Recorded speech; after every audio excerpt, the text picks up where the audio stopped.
poder participar de um curso como esse, que abre olhar para tantos movimentos. E agradeço a Felipe por ter feito essa mediação e agradeço a vocês pelo espaço.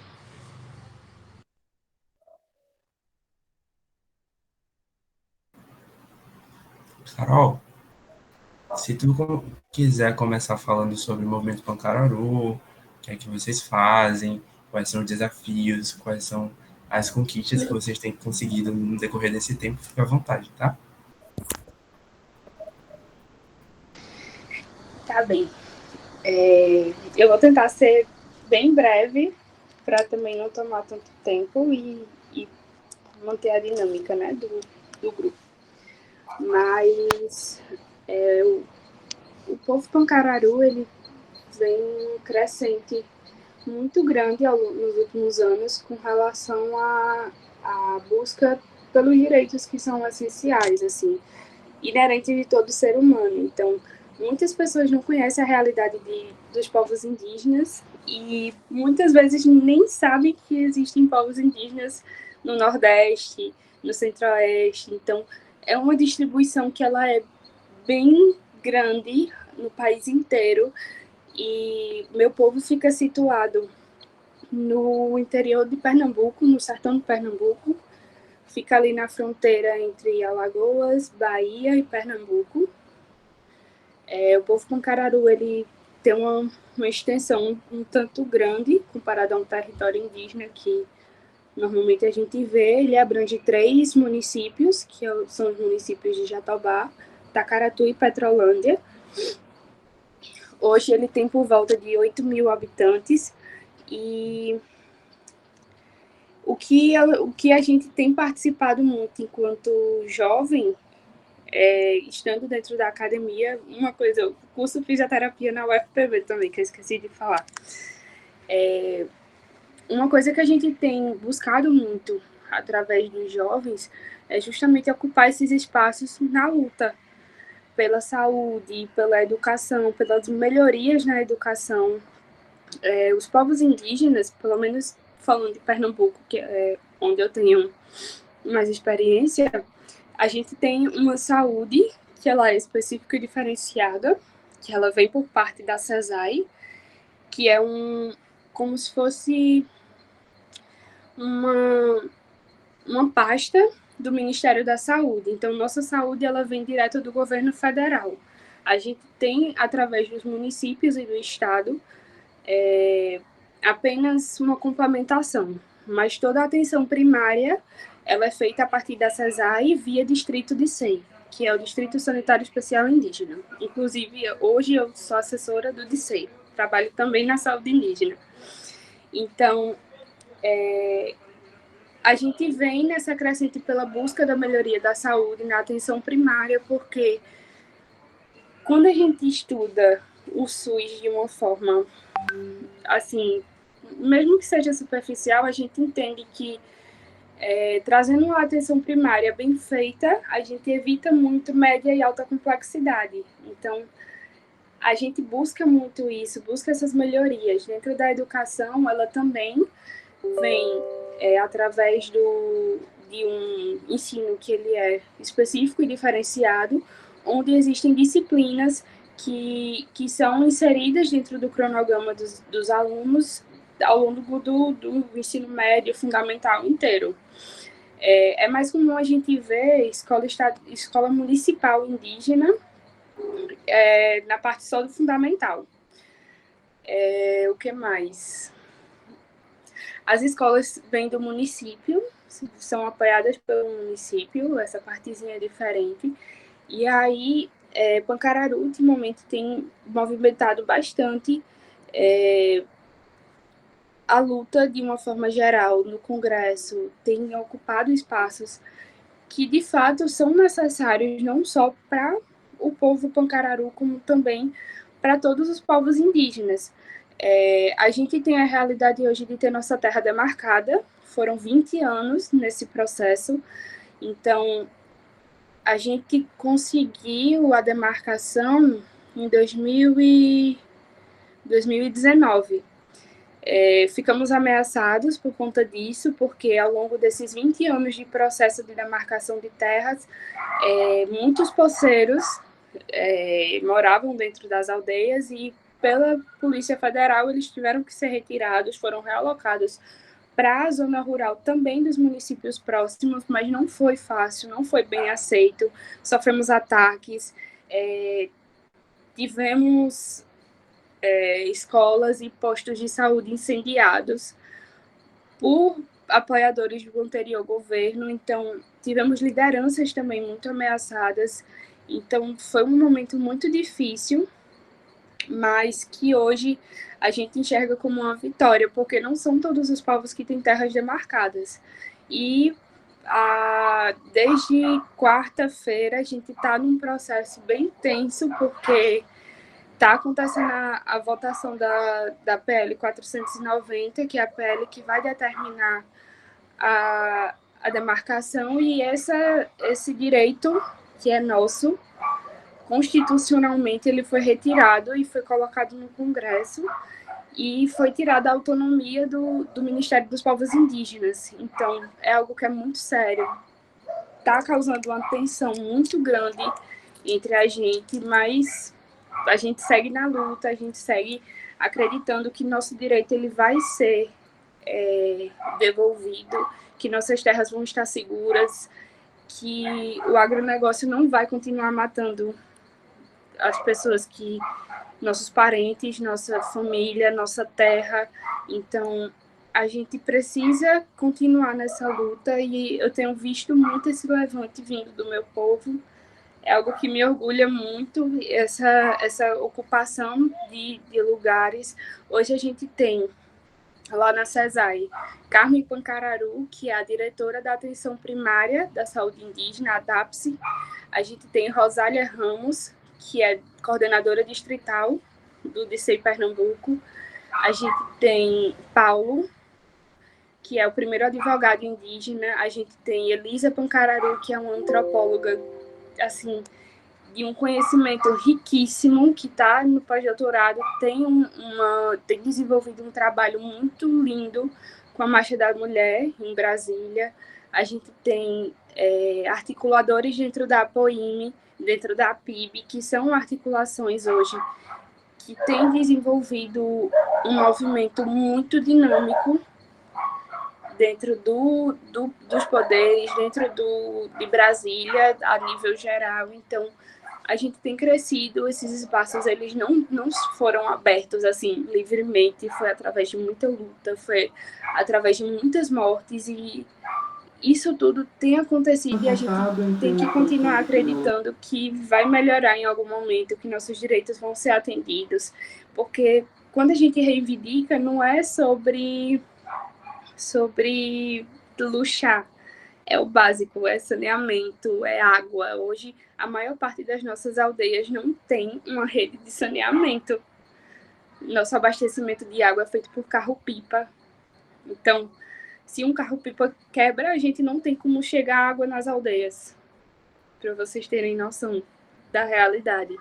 Então, é muito difícil enxergar a realidade dos povos indígenas, porque as pessoas sempre têm uma visão estereotipada do que é ser indígena em contexto urbano.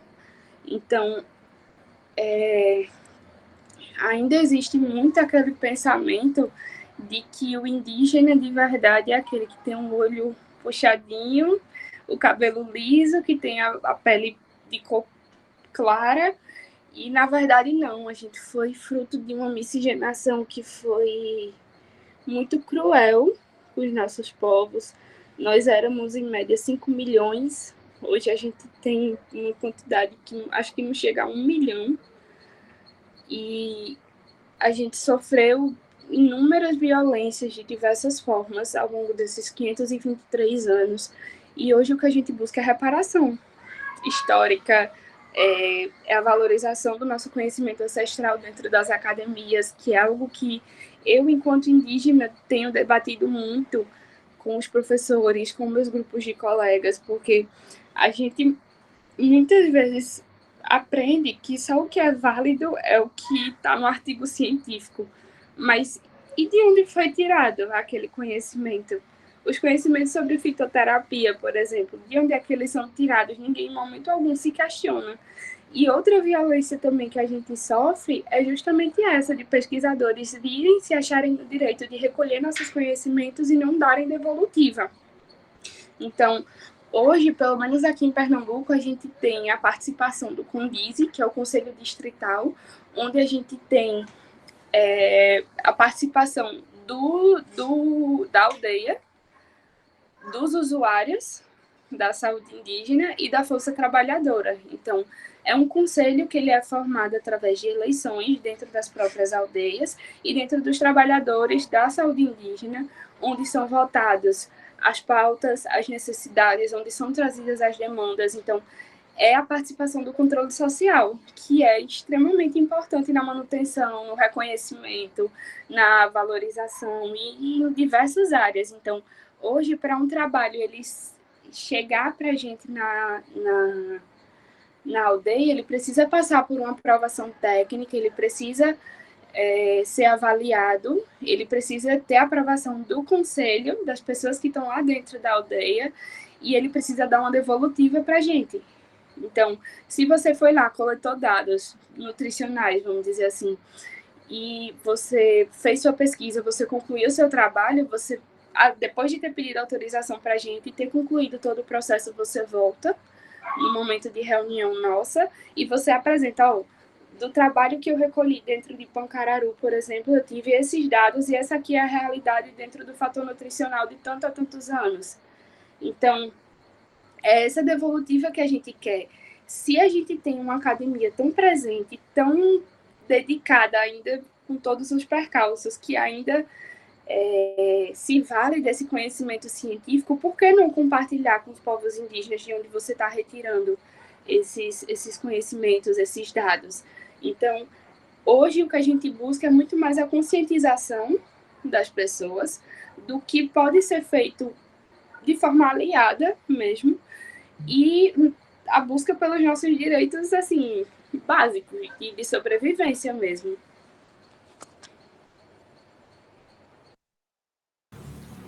Carol, surgiram algumas dúvidas, na verdade, algumas perguntas que eu queria te fazer.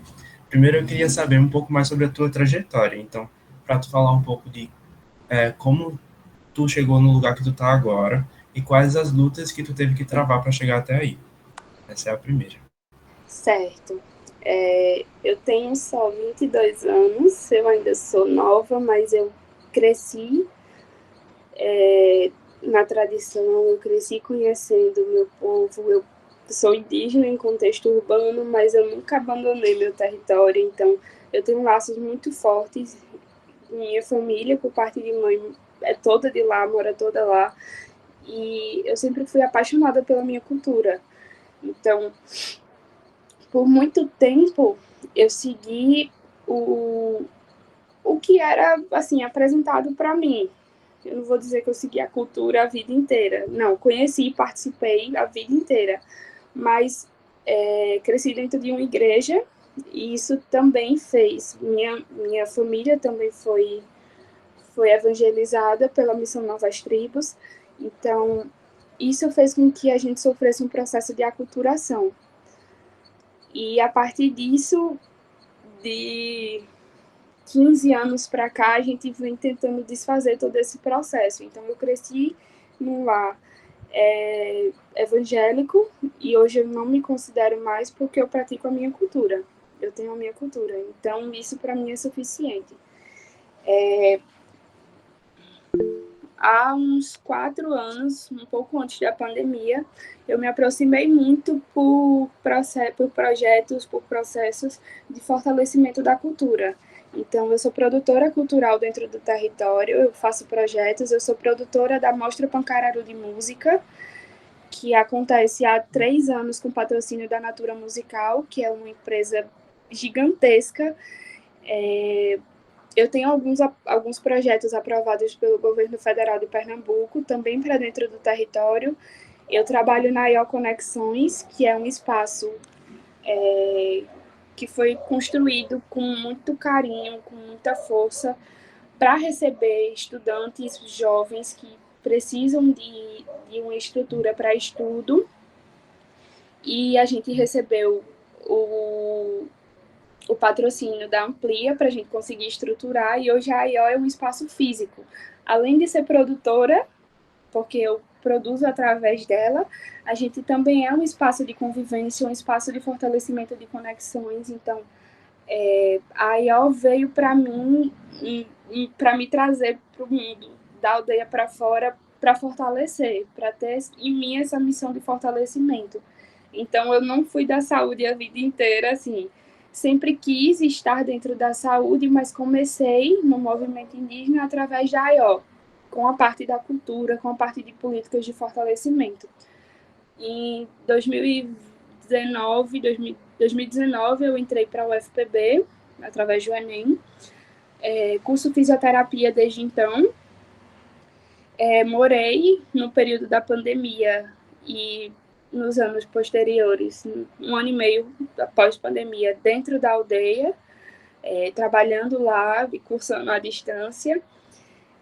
Voltei para João Pessoa há pouco mais de 7 meses e estava cursando e recebi a proposta de vir trabalhar na saúde indígena há pouco menos de 2 meses. Me mudei para Recife. Hoje eu moro em Recife. Estou tentando um processo de transferência para o UFPE. E é isso, eu estou ainda crescendo no movimento, eu sou uma aprendiz, eu tenho muita coisa para aprender, mas o pouco que eu sei, eu agradeço o espaço de poder repassar, de poder compartilhar isso com vocês. Acho que respondi a pergunta, né, Felipe? Respondeu. Bom, Carol, no decorrer da tua fala, tu falou sobre várias questões. E uma dessas foi o marco temporal. Eu queria que tu falasse um pouco mais sobre como tu vê o marco temporal e quais são as perspectivas que tu vê também para esse novo governo que está tendo agora. Vamos por partes. Para quem não sabe, eu vou tentar explicar bem superficialmente o que é o marco temporal. É uma lei que tenta legitimar os territórios indígenas somente a partir da Constituição de 1988. Isso, 1900. 1988, ou seja, muito recente. Nós temos registros de 523 anos para trás. Então, é uma lei que vai deslegitimar a nossa territorialidade, a nossa conexão ancestral com os territórios.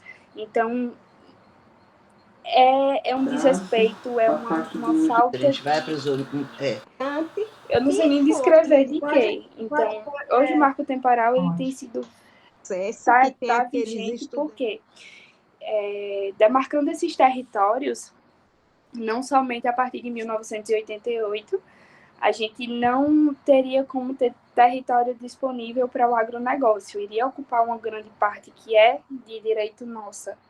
Então, assim, a briga toda é por conta de território, por conta de espaço para poder desenvolver o agronegócio, que para a gente não é vantajoso, para a gente destrói nossos solos, destrói nossa cultura, nossa relação com a natureza de uma forma geral. Então, não é nem um pouco vantajoso. Com a entrada do governo Lula, mediante todo o apoio que ele colocou dentro do movimento indígena, eu não vou ser hipócrita com vocês, mas a gente, enquanto movimento, acreditou no apoio, a gente espera que esse apoio de fato aconteça, porque a gente precisa dele para continuar resistindo. Então, a gente precisa desse espaço. E hoje, ter finalmente um presidente que sequer olhe para a nossa causa, já é algo grande. Mas a gente precisa continuar progredindo com relação a essas políticas que vão desfazer a entrada do agronegócio, as invasões, as minerações dentro de território. A crise Yanomami, ela é um reflexo gigantesco da necessidade de uma demarcação de terra indígena.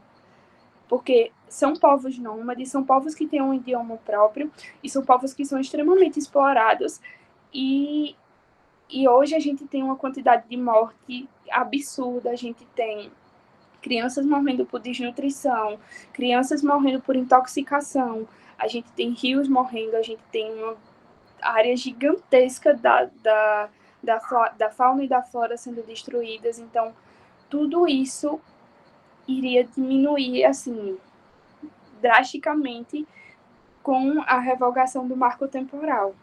Entendem? Acho que é mais ou menos nessa linha. Respondi, Felipe. Ano passado, eu entrei na comissão Respondeu sim. diferentes Uma outra pergunta professores, que surgiu também acho que tinha um técnico. quando tu fala em reparação, qual o conceito de reparação que tens para ti? A reparação, ela é, assim, da base, do básico.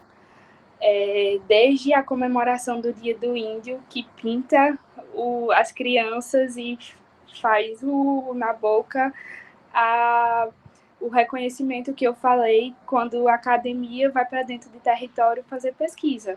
Então, a reparação, ela é somente o reconhecimento de indígenas enquanto povos, enquanto ciência também, enquanto cultura também, e é somente a inclusão, a mudança de pensamento, porque a gente também é fruto de um racismo que ele é estrutural, ele vem lá da raiz, de um colonialismo, de algo que vem há muitos anos. São 523 anos sendo colonizados. Então, a reparação ela vem justamente para começar a reverter esses pensamentos, esses posicionamentos,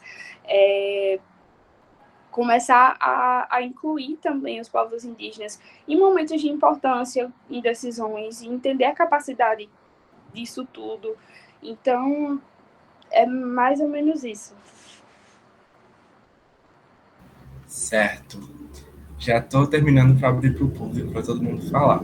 Mas foi falado também que a articulação que tu faz parte, né, pega todo o estado de Pernambuco. E aí eu queria saber como é a articulação entre os diferentes povos indígenas daí, né, e no Brasil também. Tipo, você sabe como é que funciona A e quais articulação que tu fala é o quê? tipo, se vocês interagem entre si, conversam, veem quais são os pontos que vocês querem lutar juntos, quais são os pontos discrepantes, como é que funciona essa inter-relação entre os povos indígenas.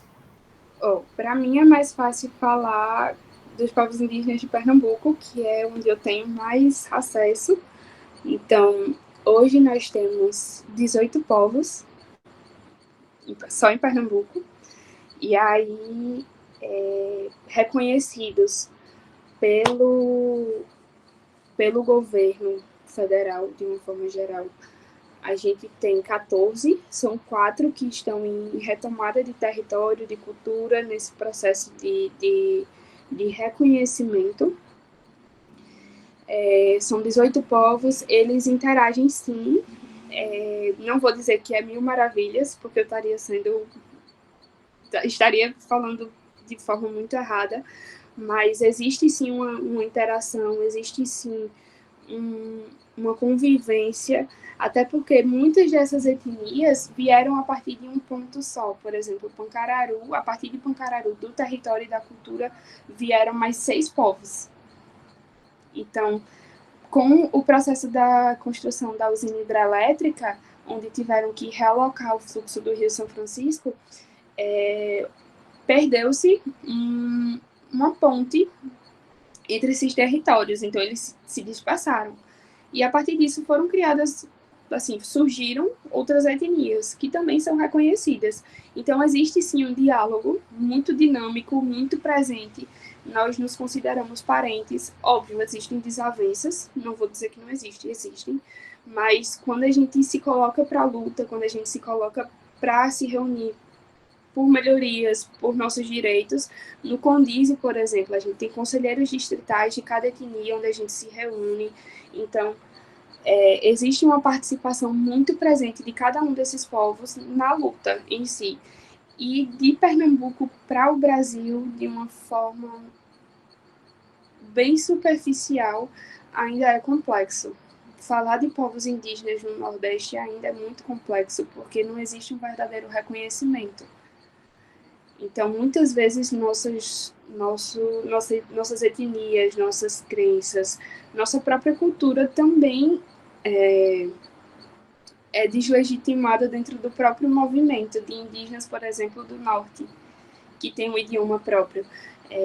Funiô, dentro de Pernambuco, tem um idioma próprio. Então, eles têm uma língua, poucos, assim, alguns falam somente a língua, outros conseguem falar português e a língua Funiô. Pancararu tinha, há algumas décadas, um idioma próprio, e por uma briga interna foi queimado o livro que detinha nossa língua, e isso foi se perdendo com o tempo. Então, hoje a gente conhece poucas palavras, o que se sabe da língua é repassado dentro das escolas como uma forma de tentar reavivar, e essa interação, ela existe, ela é forte dentro dos povos indígenas de Pernambuco, com outros estados também, mas que ainda precisa melhorar muito essa questão do reconhecimento em si, dos povos indígenas do Nordeste para o restante do Brasil, esse reconhecimento do ser indígena, da ciência e da ancestralidade de uma forma, assim, grandiosa, sabe? Certo, Carol. Agora, mais uma pergunta. Tu estava falando agora de educação indígena. Fala mais um pouquinho do que tu sabe, o que você tem vivenciado, o que você tem visto aí. Tá. O que eu vou falar mais as diferenças, porque a educação, de uma forma geral, a nível municipal e estadual, a gente já conhece, a gente já sabe como é que funciona. Então, o que eu vejo de diferente dentro da educação especial e específica indígena é que os detentores de saber da aldeia, eles são professores, eles são contratados pelo município como professores, eles ensinam arte e educação indígena dentro da cultura. As escolas, elas seguem o calendário de Pancararu, falando especificamente de Pancararu, porque a gente tem um calendário que gira em torno da nossa tradição, que o ponto de partida é a corrida do Imbu, onde começa meados de novembro para dezembro e se estende até depois do carnaval, março, normalmente.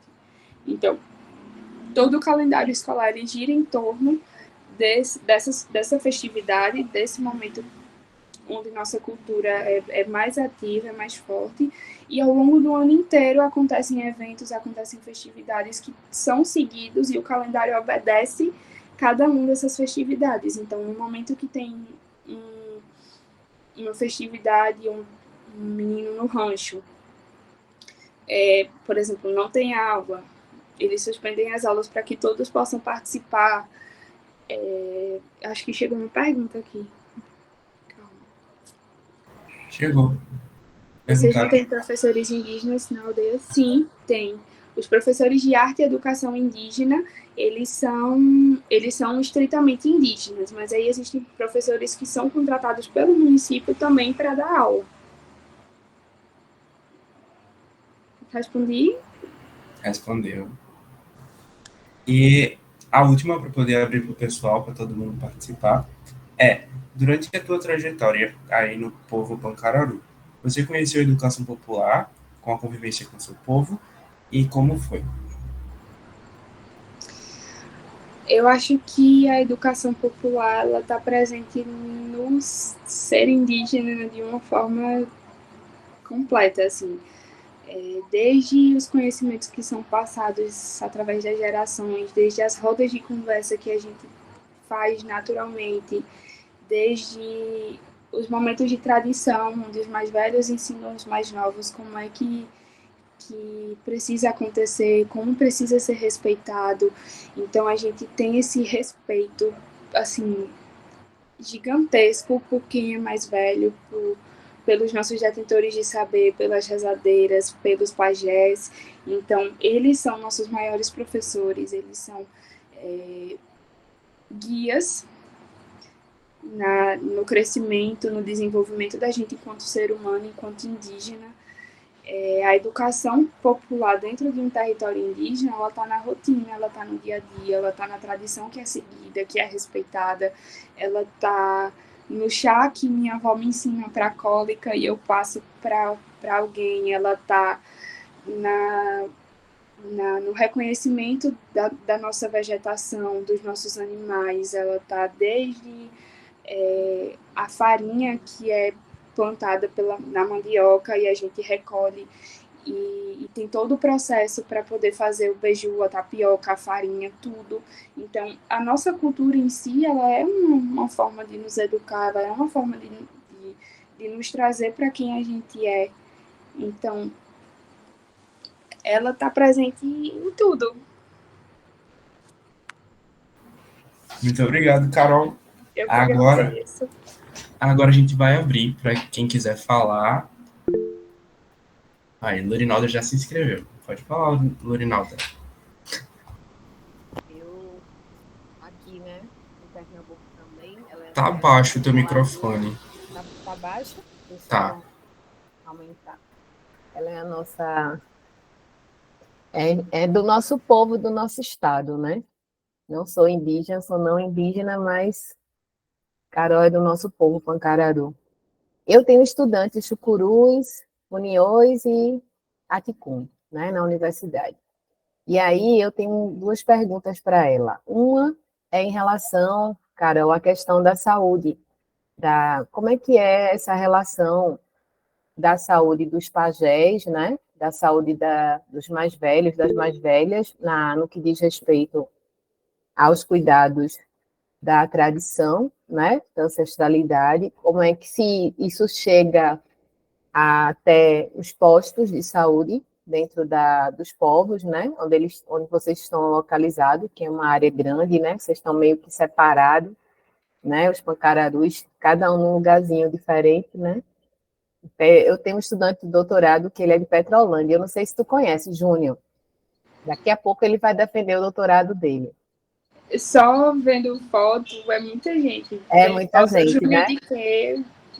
Ele é agrônomo do IPA, inclusive, esse Pancararu. Eu conheço uma galera que é agrônoma, então provavelmente eu Do devo seu conhecer. povo, né? Sim. Pronto. Então, assim, eu quero entender se já existe uma aproximação, né, da saúde do povo com a saúde convencional, né? Porque mesmo o CESAI sendo um apêndice, né, que a gente não pode dizer que é o SUS, porque tem essa diferença, né? É via uma ligação direta com o governo, com o Ministério da Saúde, mas se existe uma relação, porque a gente tem as práticas integrativas, né, a política, que ainda não é, e a Política Nacional de Plantas Medicinais, como você trouxe, né, a questão da utilização das plantas medicinais, a gente tem essas duas políticas, né, que está dentro do SUS, com as farmácias vivas, mas a gente sabe que tem um conhecimento muito rico, né, dos povos, da saúde, né, das plantas da caatinga, né, do benzimento, dos rezos, né, assim, da parte das parteiras, né.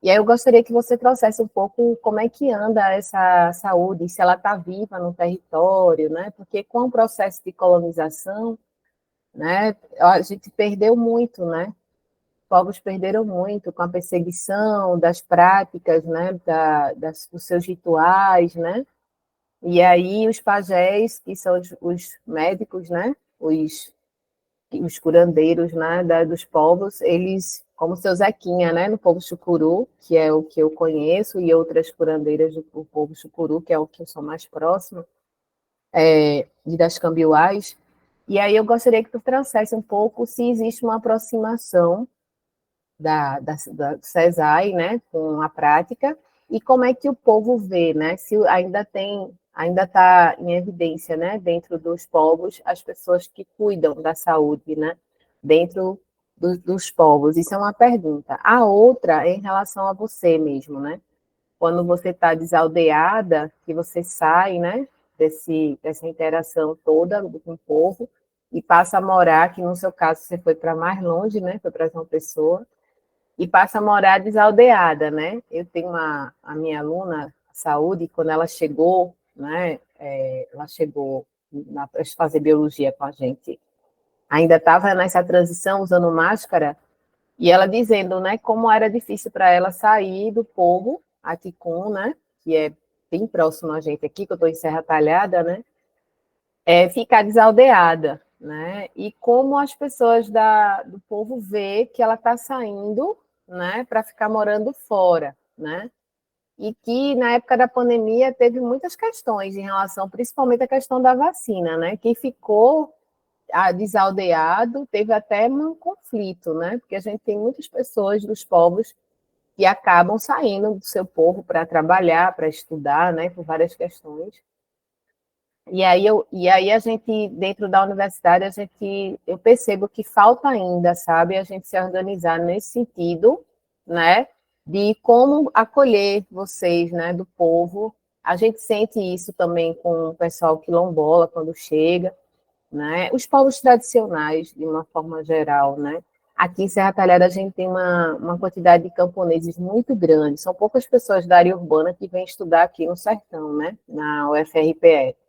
Mas eu sinto, né, que existe um choque cultural muito grande, né, da universidade com as pessoas dos povos, e aí eu gostaria que você trouxesse seu relato, né, como é isso, e também a questão dos sistemas de cotas, né, Carol? Tu entrou com o sistema de cotas também, como foi? É importante a gente estar trazendo isso, porque só para você a gente ter uma ideia, né, que existem as cotas, né, para os povos também, e que muitas vezes, né, a gente tem algumas questões que acabam ficando de fora, né? Aí eu gostaria que você trouxesse esse seu relato também, como indígena, indo para outra cidade estudar, né? E toda essa realidade que tem que enfrentar, né? Porque ainda tem aquela história, olha para a Carol e faz, nossa, mas ela não tem cara de ser indígena, né?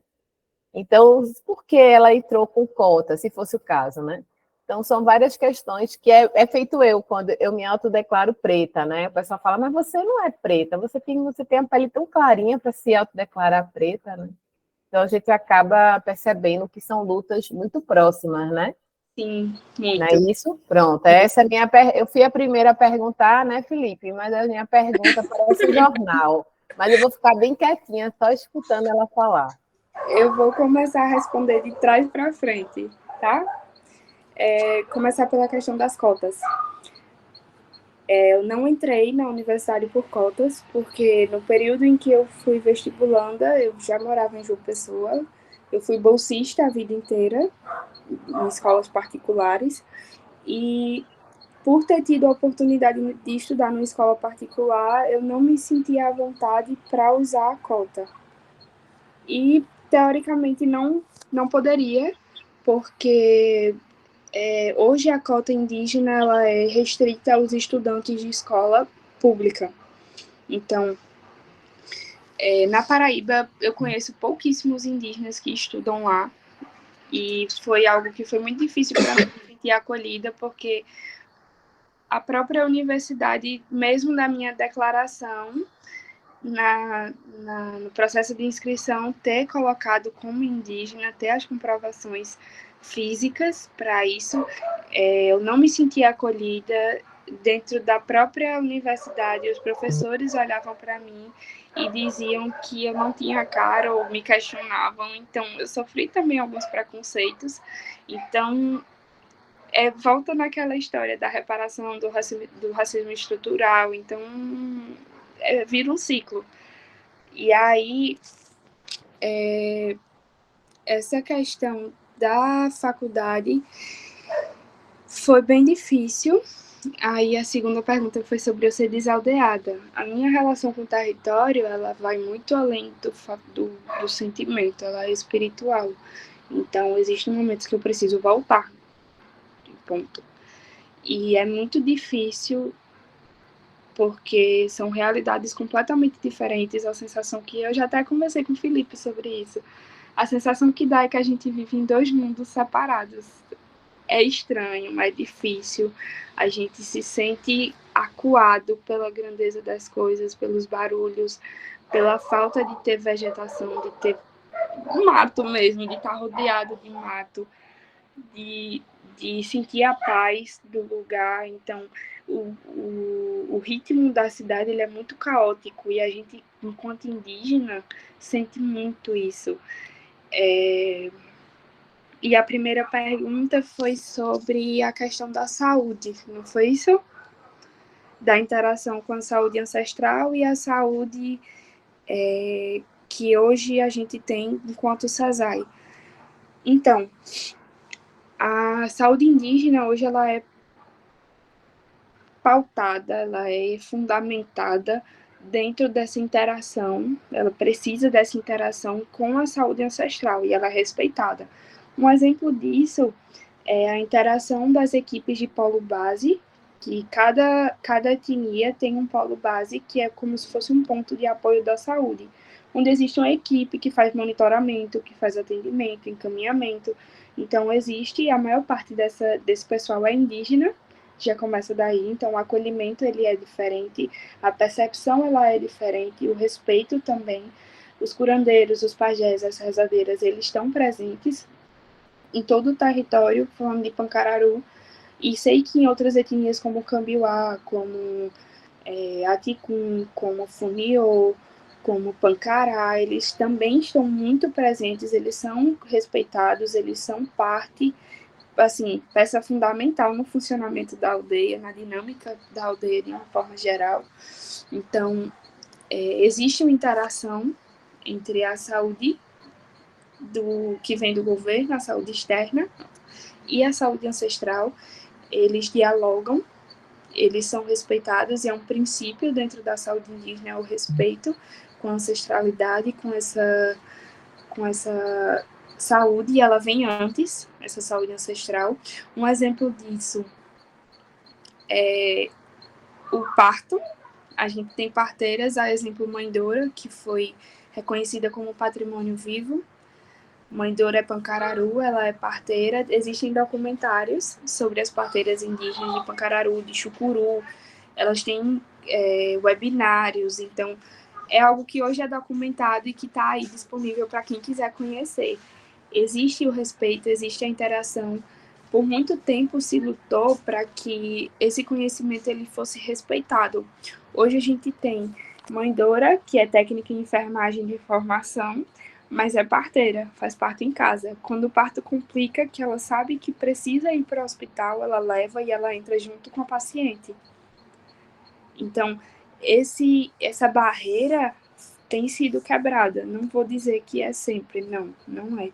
Hoje a gente tem a CASAI, que é também um apêndice do DICEI, do distrito, que faz a questão da realocação, da hospedagem de pacientes que vêm da aldeia para a capital para poder fazer exames, para poder fazer atendimentos. No caso, a CASAI é quem faz a mediação de média e alta complexidade dentro da aldeia.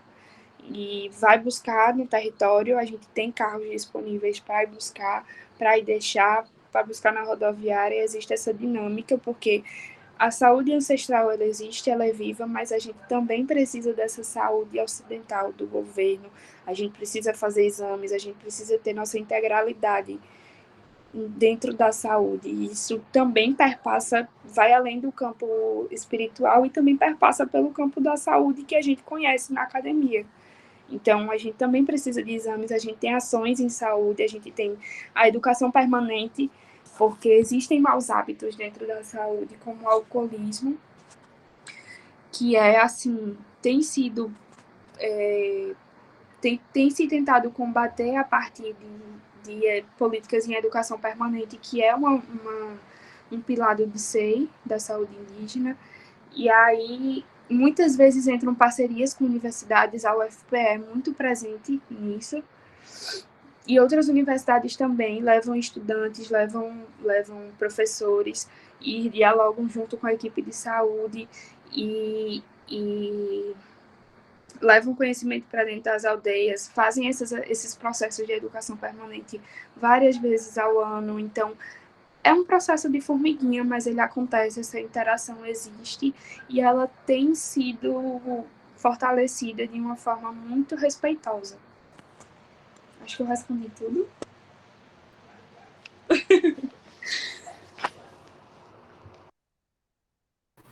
a próxima pessoa inscrita é a Terezinha. Pode ir, Terezinha. Boa noite. Esse encontro de hoje muito me alegra, né? Porque eu sempre tive um fascínio, né? Pela cultura indígena, né?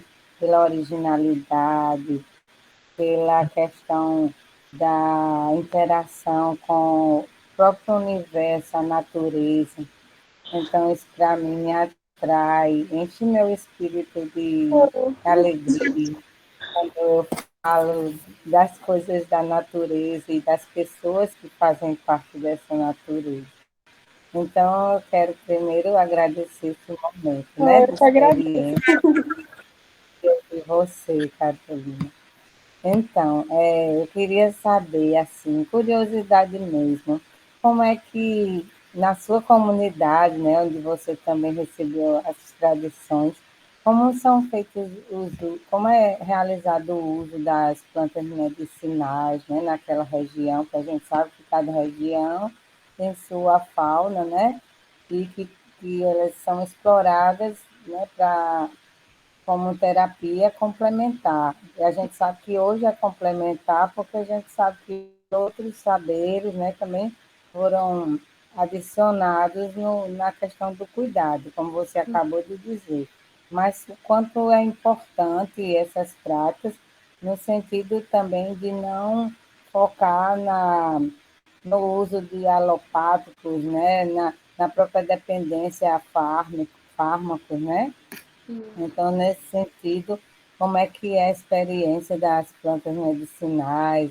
Há algumas plantas que você conhece, né, desde a tradição, daquilo que você vê lá na prática da equipe de saúde, e também como é a pagelança lá, né?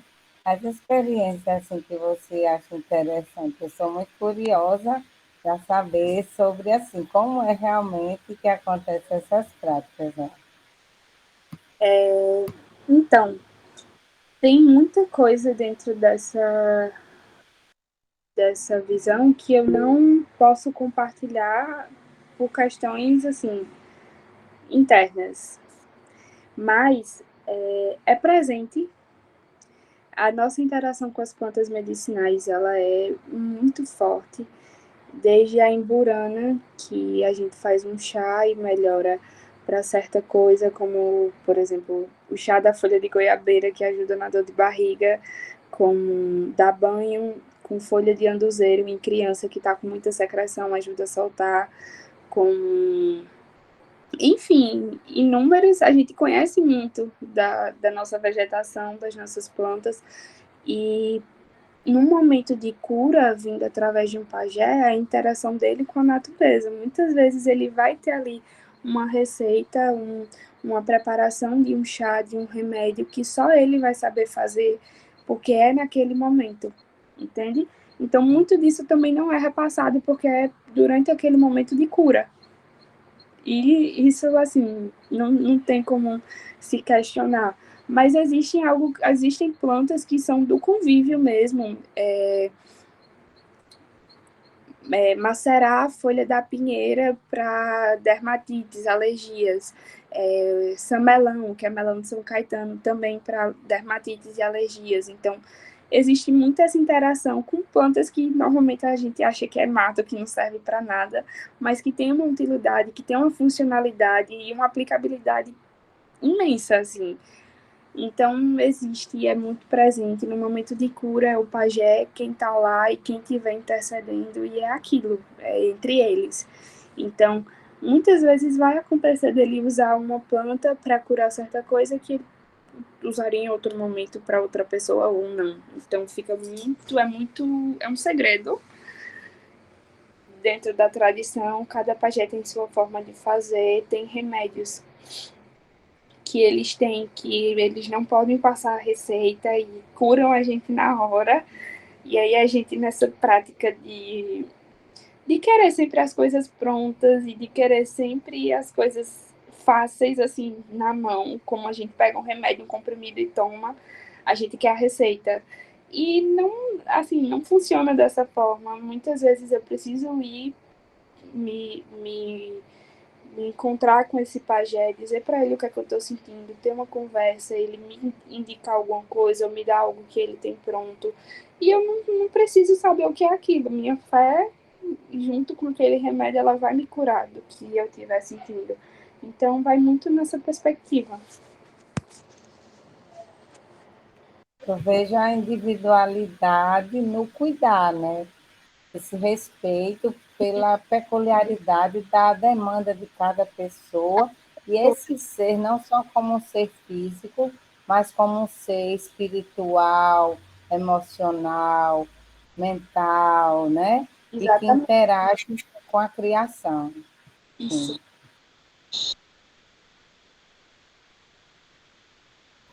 Carol, tem uma pergunta aqui no chat que já faz um tempinho de José Santos. Ele pergunta se no processo de demarcação do território, quais foram os elementos que foram decisivos para poder consolidar essa demarcação? Então, foi um processo que ficou quase 40 anos, assim, sendo jogado de um lado para o outro. Os elementos específicos eu não vou saber te dizer, porque é uma coisa bem jurídica e foge total da minha área de conhecimento, mas, ao meu entender, é porque Pancararu, dentro do Nordeste, é uma das etnias mais antigas. A gente tem registro de 1600, nossos primeiros registros. Então, talvez pela dimensão da terra e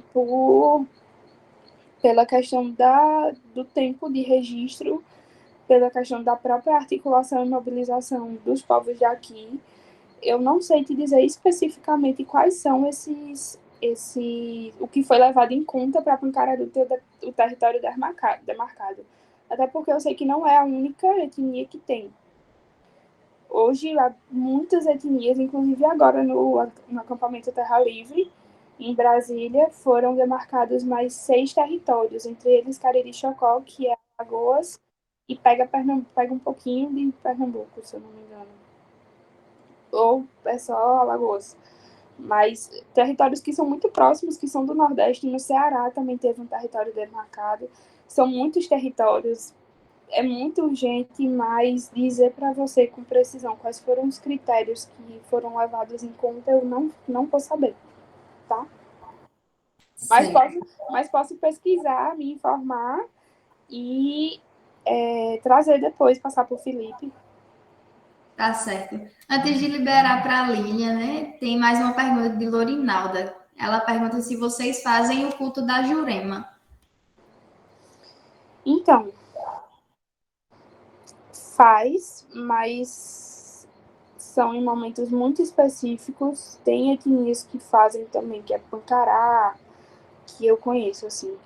Mas faz sim, e é muito, muito, muito interno, um processo espiritual que vai muito além do conhecimento que eu teria, porque eu não fiz ainda, não cheguei nesse ritual.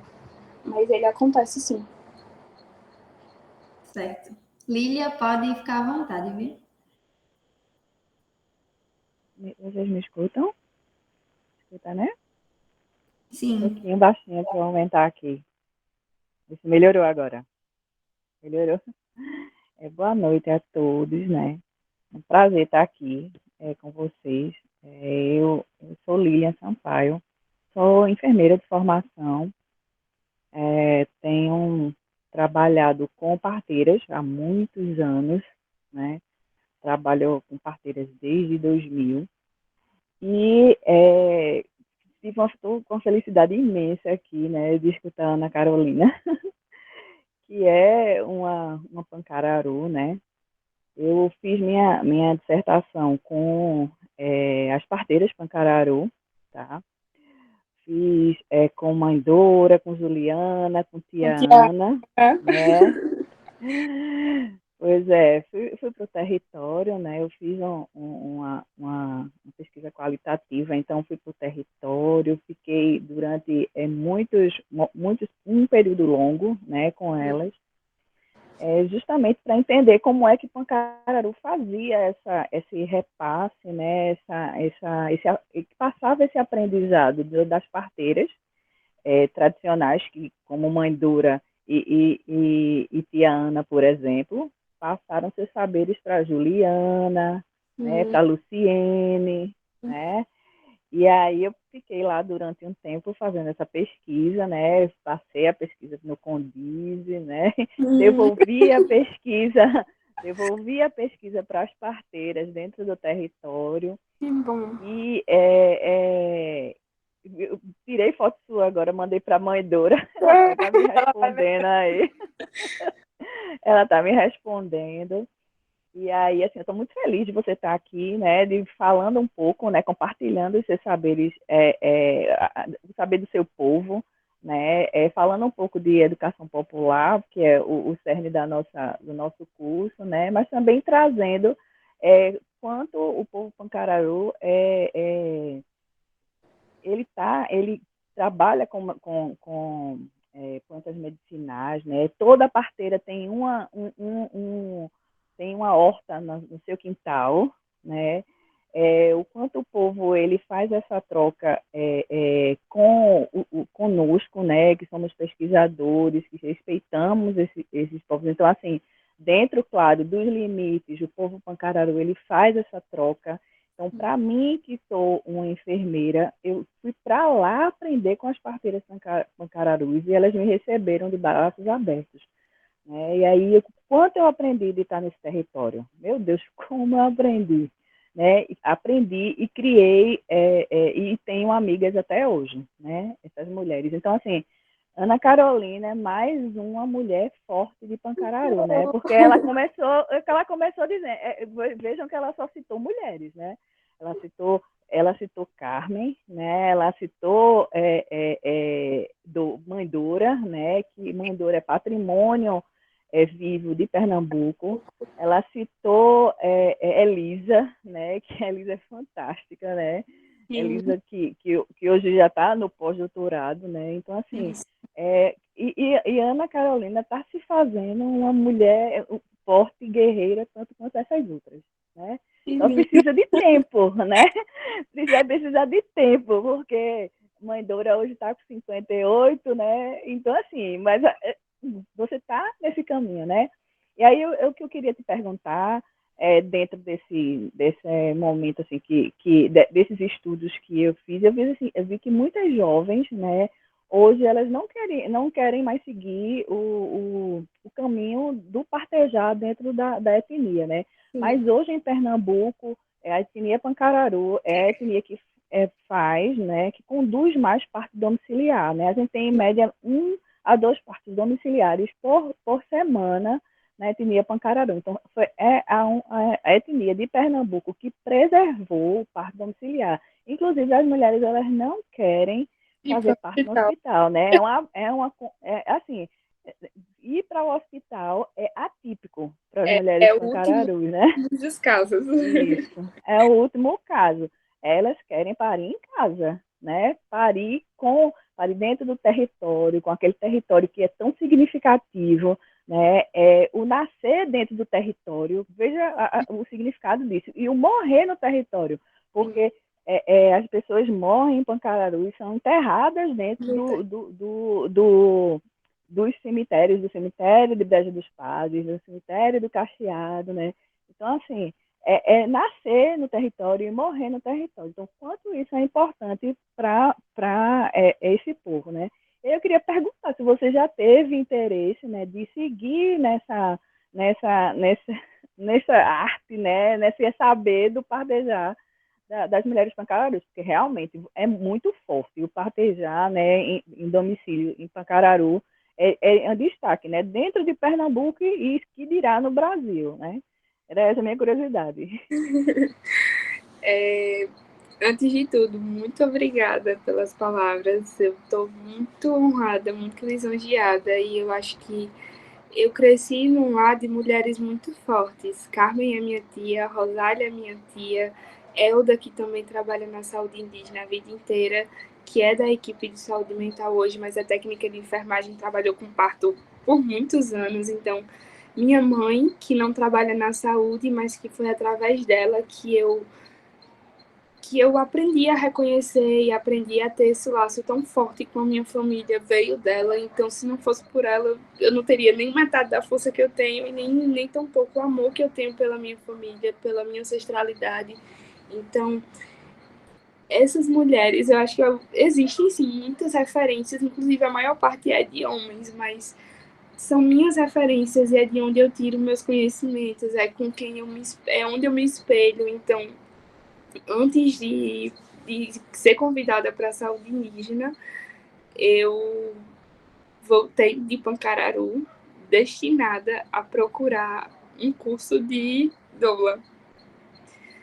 E aí, quando eu estava para entrar na liga de materno, surgiu o convite. Então, sim, eu tenho um sonho dentro de mim, que é aprender a se partejar, que é poder conhecer. E Mãe Dora, sem dúvida, Mãe Dora, Tia Ana, Juliana, são referências gigantescas para mim. Eu tenho um amor por Mãe Dora que vai de outras vidas. Então, ter trabalhado com Mãe Dora em projetos culturais por muitos anos me trouxe essa responsabilidade também por enxergar que as meninas da minha idade, elas já não têm mais esse interesse, que também é válido, assim, porque muitas meninas vão para outras áreas da engenharia, áreas da medicina veterinária e várias outras. Então, a gente está tendo a oportunidade também de crescer, mas eu acho que esse fortalecimento da cultura ele também tem que existir para que a gente volte, sabe? Por mais que a gente saia para estudar, para fazer todas as nossas atividades, que seja assim, eu tenho esperança de que um dia as pessoas que são indígenas, meus parentes da minha idade ou mais novos, tenham a consciência de que é a gente que mantém aquele território vivo, que são através dos conhecimentos que a gente tem e da forma com que a gente vai conduzir nossas vidas, que aquele território vai permanecer vivo. Então, sim, eu pretendo, não muito distante, mas me entrar nesse universo. Mãe Dora, com certeza, eu ainda vou conversar com ela sobre isso, mas sim, com certeza eu penso em seguir também no ramo de parteiras.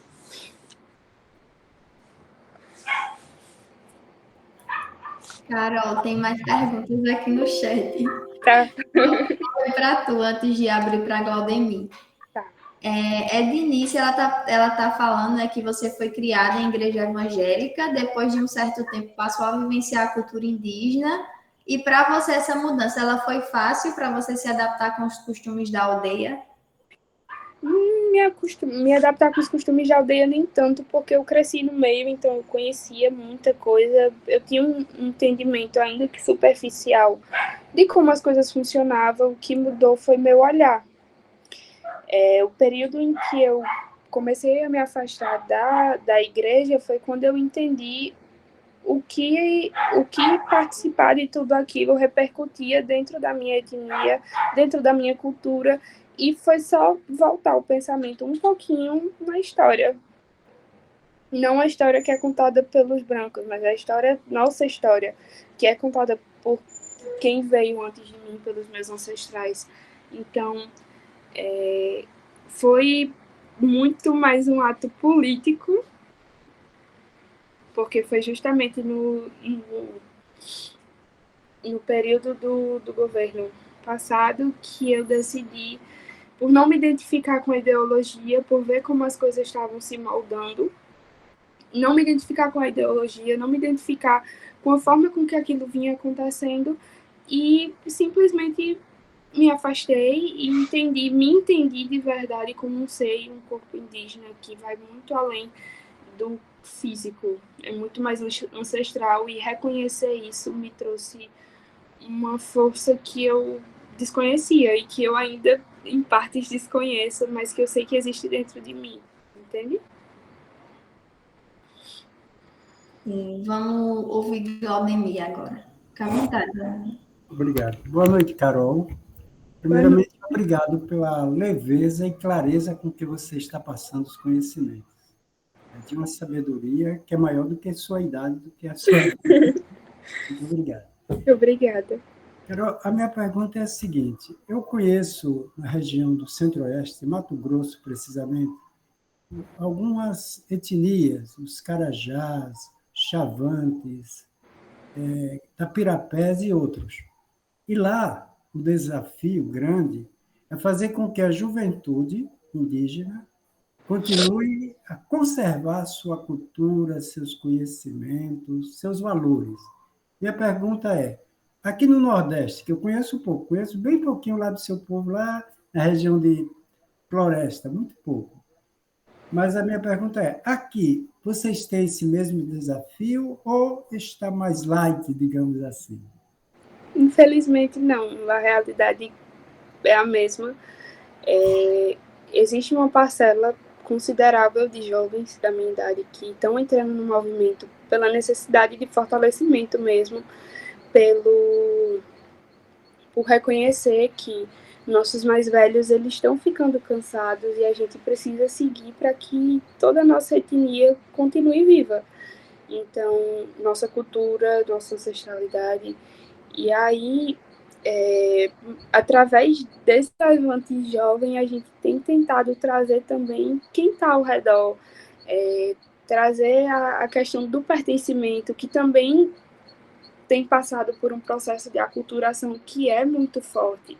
Então, hoje, os jovens que estão dentro do movimento, eles são basicamente uma linha fora da curva, porque a maioria, ainda assim, ainda permanece nesse processo de aculturação que eu não sei se tem como, assim, questionar, porque é algo muito mais forte, que vem lá de trás, então combater isso não vai ser de um dia para o outro. Tem que ter muita conversa, muito ouvido aberto, muita, assim, consciência de pertencimento mesmo, para que esse pensamento mude e seja, assim, para que esse reconhecimento ele venha, sabe? Essa identidade ela seja forte. Obrigado, Carol. Por nada.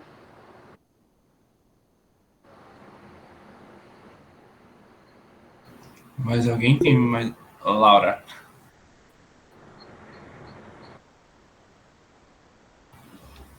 Laura, fica à vontade para falar. Sim. Pronto, agora eu tirei o coisa. Tudo bem, Carol? Boa noite. Boa noite para vocês também. Nossa, eu vou te contar uma curiosidade até minha, né? Você vê que você, o teu rosto, né? Tuas feições, tá mais assim para a juventude, né? Do dia a dia, do que aquelas feições, vamos dizer assim, originárias, né? Do povo de vocês. Os jovens têm fugido um pouco de manter mais esse vínculo com aqueles laços mais tradicionais, ou está sendo mais assim um perfil como o teu? Entendeu? Por exemplo, eu vejo que o teu cabelo está um cabelo assim bem assim, cuidado, né? De um jeito mais jovem, todo... entendeu? A minha curiosidade é essa. Como está sendo os jovens dessa que vem, né, de toda uma linhagem dos povos tradicionais, eles estão procurando manter aqueles laços deles ou eles estão mudando? Porque eu estou vendo, olhando para você, eu não te diria nunca que você é uma indígena, entendeu? Pelos teus traços, né? Aí me bateu essa curiosidade, me mata aí. Então, como eu falei na pergunta de Lourinalda, os povos indígenas, grande parte deles passaram por um processo de miscigenação. Então, esperar que eu tenha traços e que eu siga o fenótipo indígena é continuar na mesmice de achar que o indígena tem que ser indígena em todo canto. A gente precisa se adequar. Eu trabalho num espaço que é basicamente um escritório, então eu preciso me adequar, eu preciso me vestir qual a realidade pede. Eu estou na cidade e eu preciso me adequar a isso, e eu não sou menos indígena por isso. Lógico. entende? Então, o que tem sido preservado é minha ancestralidade, não meu fenótipo. É a sua cultura, né? De Não só a minha ancestralidade, cultura. isso A se mantém. cultura, ela vai muito além do físico. Ela não é só o físico, ela tem o lado espiritual, tem o lado da proteção. Então, tudo isso é levado em consideração. Meu cabelo é pintado, eu uso maquiagem, eu uso cropped, eu não sou menos indígena por isso. Eu só estou seguindo o que a realidade traz hoje, porque eu trabalho e eu preciso me adequar a isso, mas eu não sou menos indígena porque eu estou em contexto urbano, entende? Mas você tem notado os jovens mais ou menos seguindo uma linha parecida à tua? A gente está dentro do território, mas a gente não está isolado do restante do mundo. Então, a internet, ela chega de toda a enxurrada de informações que vem com a internet e com a televisão, ela chega para todo mundo. Então, as tendências, elas também chegam. A gente tem acesso a tudo isso, entende? Ok. Obrigada, pessoal. Por nada. Florinalda, pode falar. Olha, eu vou até ser breve, porque eu tenho uma outra reunião agora.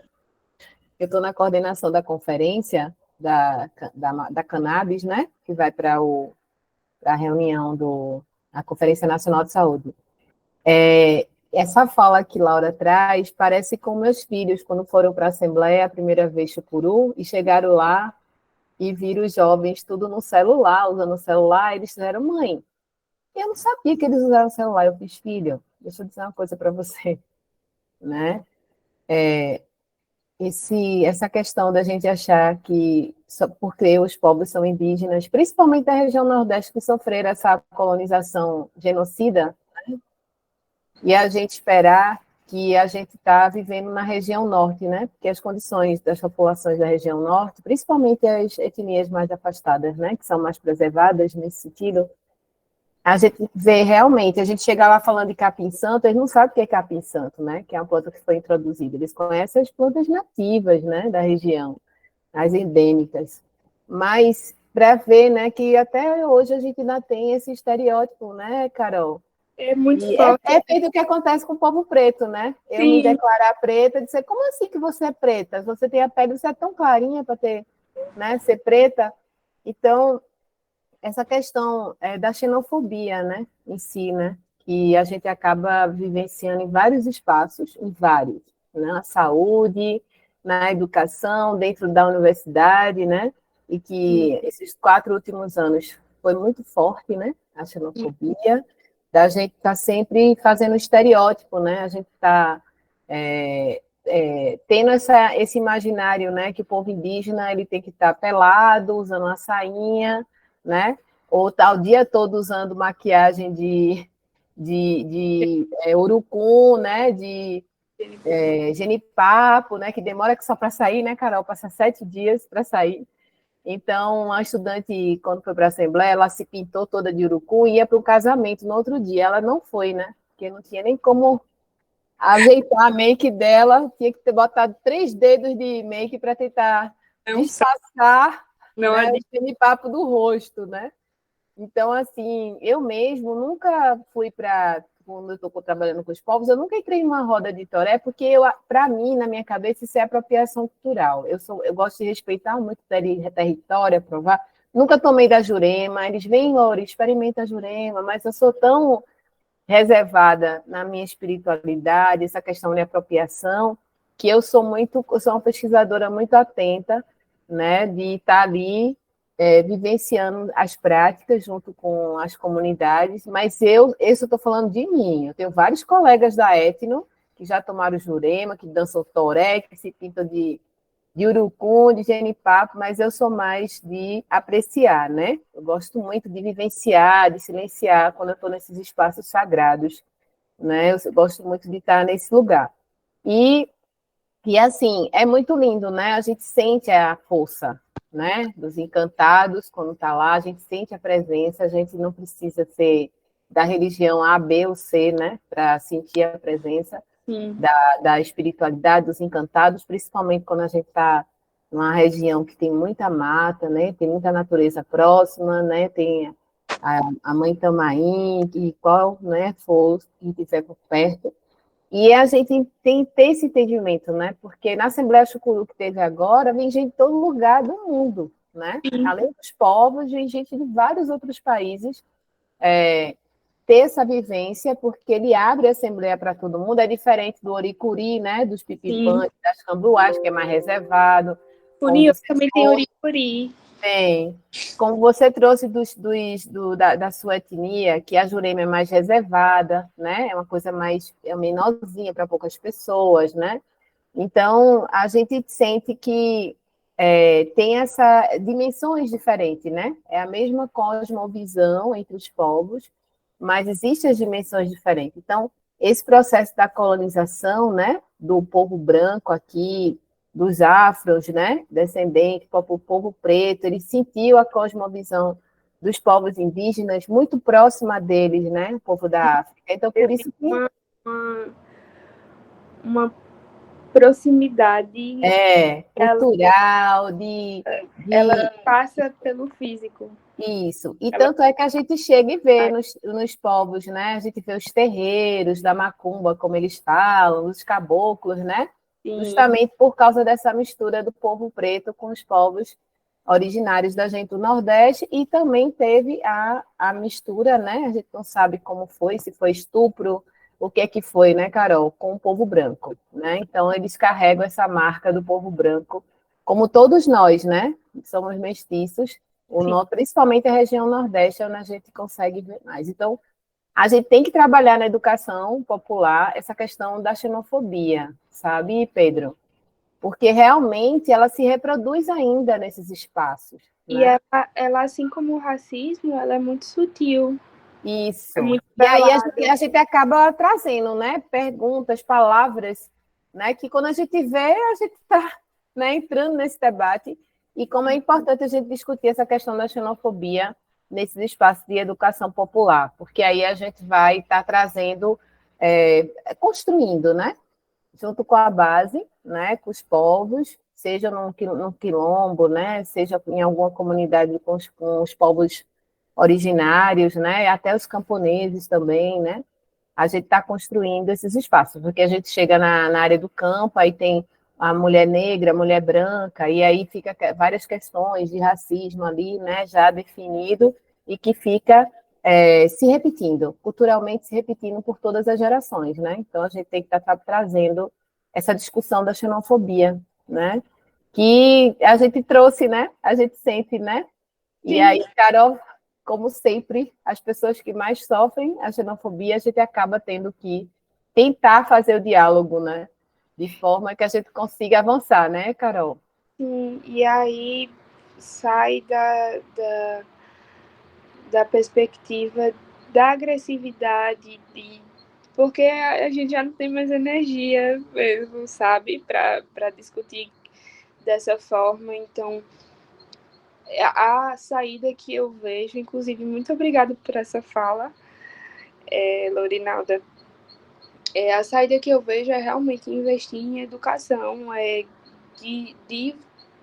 assim, tentar incentivar ao máximo as pessoas a buscarem conhecimentos, seja racismo, seja contra a xenofobia, seja a título de conhecimento mesmo, porque a gente, enquanto cidadão, a gente tem que sair da bolha, que é nossa realidade, e entender que existem outras realidades para que a gente não seja preconceituoso. Então, é realmente sair da caixinha.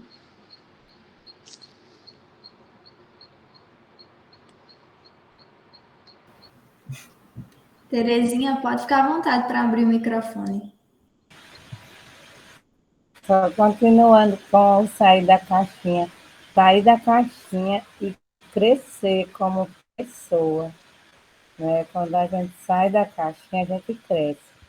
Lembrando que uma fala que eu fiz em outros encontros, cada um tem seu tempo, né? Seu processo, porque cada um também vem de toda uma história, de toda uma tradição que muitas vezes é aquela tradição fechada, né? que, vamos dizer assim, dominador em termos de cultura, né? Já vem com aqui.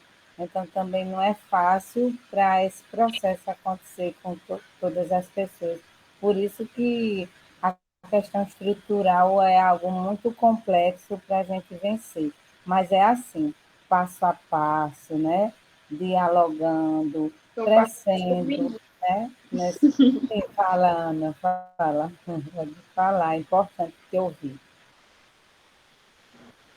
Você está falando, pode dizer. Não, que são passos de formiguinha, que é um processo Sim. e é bem longo.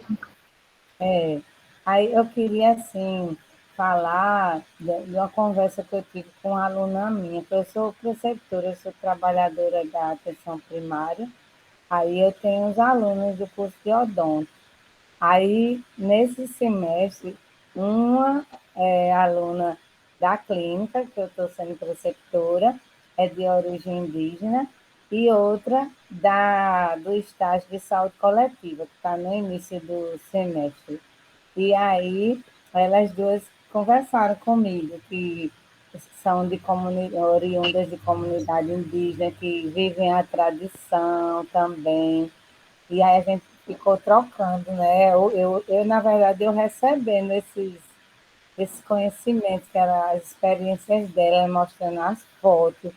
E aí ela mostrou que a comunidade dela visitou a universidade, fez palestra, fez atividade. Aí quando eu olhei, eu disse, onde é que teve esse evento? Aí ela disse, foi no CCHLA. Aí eu disse, você, aluna do CCS, bota esses eventos para acontecer no CCS, mulher. Se quiser, eu vou articulando com os professores, que eu estou saindo do mestrado, né?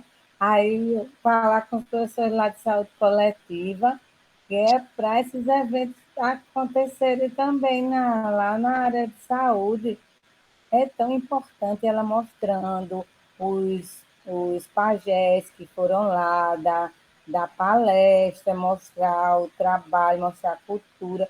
É tão importante essa fusão, porque a própria comunidade acadêmica, ela também precisa aprender, né? Aprender mais. E também trocar esses conhecimentos, né? Então, eu estava dizendo isso a ela, eu quis partilhar esse pensamento e eu acho que eu vou falar com ela. Vamos trabalhar isso também em outros setores, em outros centros da universidade, não só no CCHLA, que realmente foi bem protagonista desses momentos.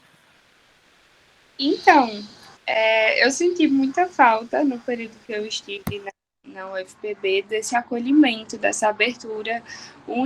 Os únicos professores com quem eu consegui dialogar de uma forma produtiva e aberta, que eu me senti acolhida, foi uma professora de ética, que ela é professora de dermato de lá do departamento, que foi Paloma Cordeiro, se eu não me engano o sobrenome dela. Não lembro agora. Paloma Andrade. Andrade, isso. Foi com Paloma e foi com André Luiz Bonifácio, que foi trabalhador e foi um dos construtores da SESAI, assim, dos primeiros processos. Então, quando eu me apresentei na turma de saúde, introdução à saúde pública com o André, que eu falei para ele que eu era indígena Pancararu, ele já olhou assim, fez, opa, reconheço, e sempre me trazia para dentro dessas questões. E foram as pouquíssimas vezes que eu me senti verdadeiramente acolhida dentro da universidade. Eu soube desse encontro que teve no CCHLA, alguns amigos viram e mandaram vídeos, eu já estava aqui em Recife, e aí, Mabel, eu estava lendo o teu texto e precisei parar para responder a pergunta, mas eu vou terminar de ler. E aí eu soube desse encontro, soube dessas palestras, mas eu ainda vejo o CCS muito fechado para esse tipo de escuta. sabe? E é uma área tão importante porque a saúde a gente se trabalha dentro de território, a atenção primária a gente se trabalha dentro de território, a média e alta complexidade a gente enquanto profissional da saúde a gente precisa ter abrangência para atender um indígena, um quilombola, um ribeirinho. Então, enquanto trabalhador, enquanto futuro trabalhador da saúde indígena, eu me sentia na obrigação de conhecer minimamente sobre o que eu posso ter, assim, futuramente, para ser um bom profissional, para acolher, para não ser preconceituosa. E eu vejo ainda o CCAS muito distante disso, sabe?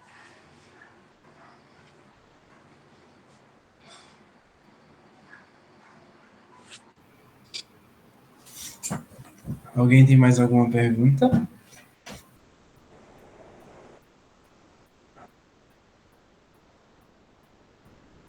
Não?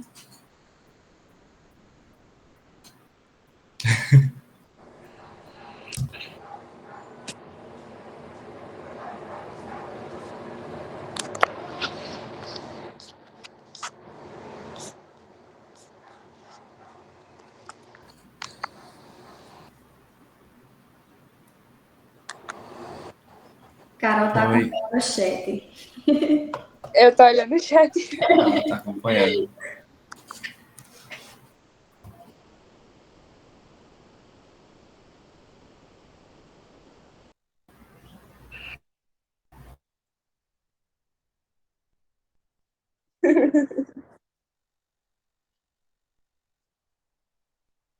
Vida, e você faz uma construção muito bonita, intercalada da sua vida com a sua luta, né, e com o seu trabalho e do seu povo, né? Então, eu quero agradecer muito porque é uma oportunidade para as pessoas que estão aqui conosco, né, no nosso curso, possam conhecer ainda mais da luta dos povos originários, de um povo importante como é o povo Pancararu, e também, assim, os processos, e aí vai um pouco a minha pergunta para vocês, os processos sociais de trabalho, de articulação, inclusive política, que vocês têm feito dentro desse processo, né? Então eu queria só, para fechar, perguntar um pouquinho assim, quais são as perspectivas que você e seu povo estão vendo nesse atual momento, que é um momento ao mesmo tempo de uma reconstrução, mas é um tempo também de convivência com muitos retrocessos. A gente está vendo isso nos últimos dias, né, quando está sendo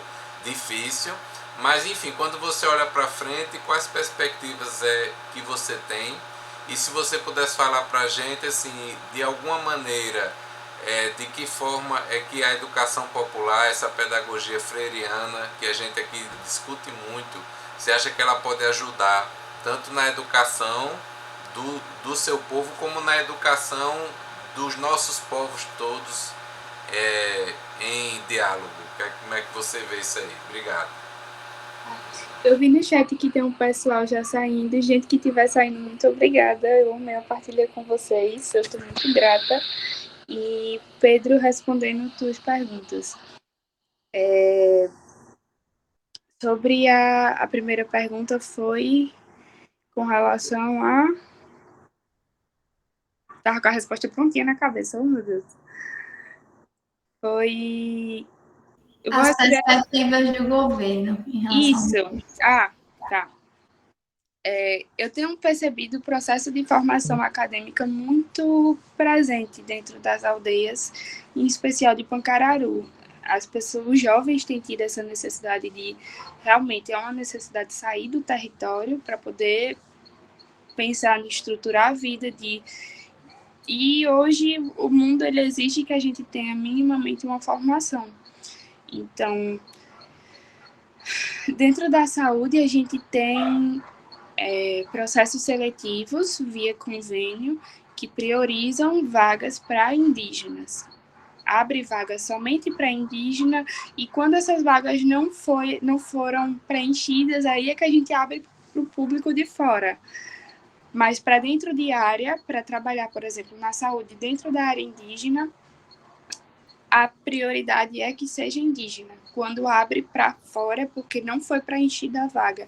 Então, é uma forma que eu enxergo de realmente protagonizar e de trazer o indígena, porque não tem ninguém que conheça mais a saúde indígena do que o próprio indígena.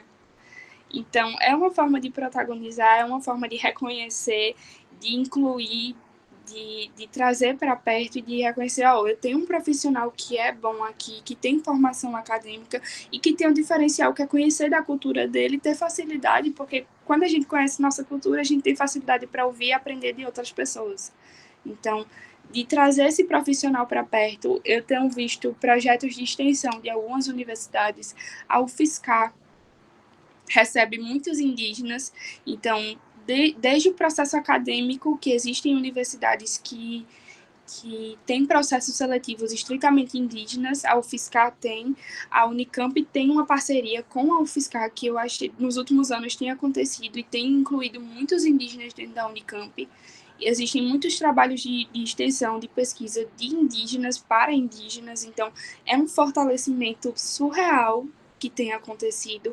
A UNB, que é uma universidade gigantesca de amplitude assim, a nível mundial, pela relação que tem com a Fiocruz, também tem um vestibular estritamente indígena. Eu vi que a UFPE estava tentando voltar com esse vestibular. Existem universidades ainda da Bahia que têm uma cota boa para indígena.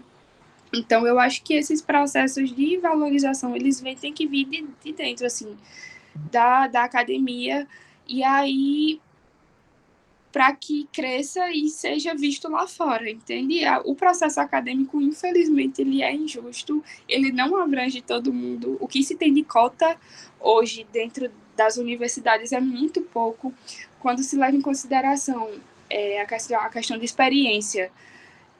É pior ainda sem formação acadêmica, então a saída que eu tenho visto hoje mais presente é através das universidades, desse acolhimento, e é algo que eu vejo que tem potencial para melhorar.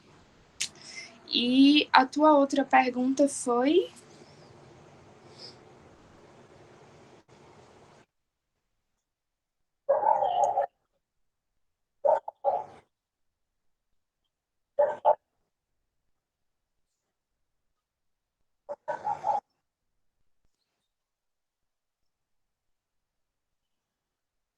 Pedro, eu enxergo que a troca não tem outra forma, assim.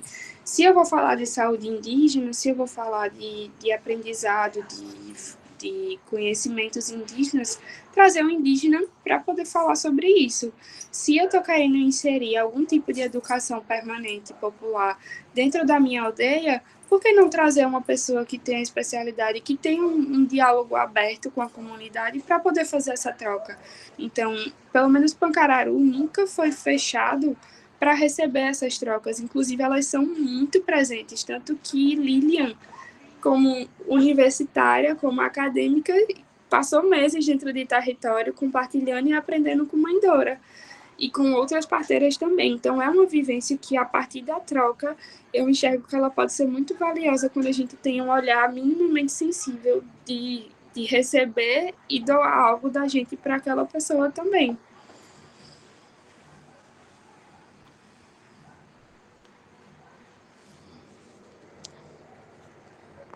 Mais alguma pergunta?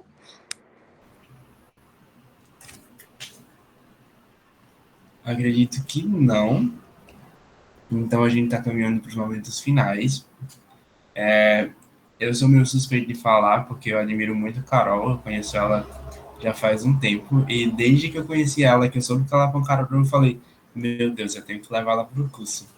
Então hoje eu estou muito contente dela estar aqui e dela ter partilhado tanto conosco, né? Acho que eu estou falando porque eu tenho um vínculo emocional com ela, mas vocês também conseguiram ver que ela falou com muita calma, ela trouxe muito aprendizado para todos nós, então eu falo em nome de todos aqui, que hoje foi um encontro incrível. Eu queria agradecer pela disponibilidade em nome de todos e todas. E é isso. Alguém mais quer agradecer, falar alguma coisa? Acho que não, mas novamente muito obrigado e o encontro de hoje está encerrado.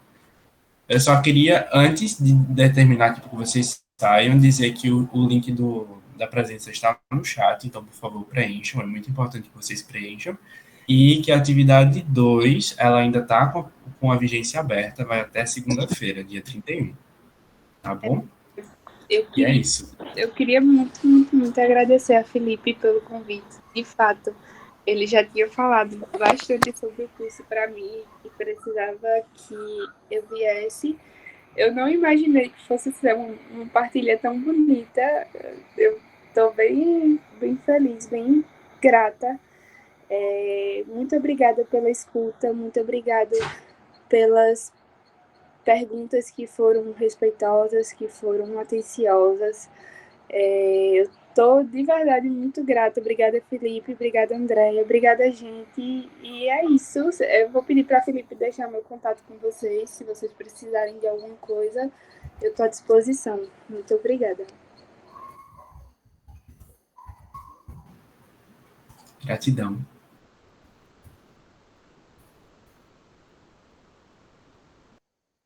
Até sexta-feira, pessoal. Ei. Boa noite, até. Todo mundo para guardar a lembrança? Quem puder ligar a câmera, fazer um sorrisão.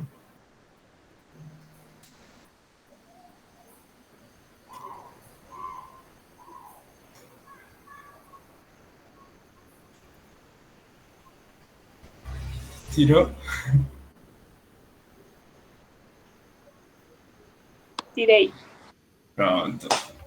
Pois pronto, pessoal. Estão liberadas. Feliz fim de semana.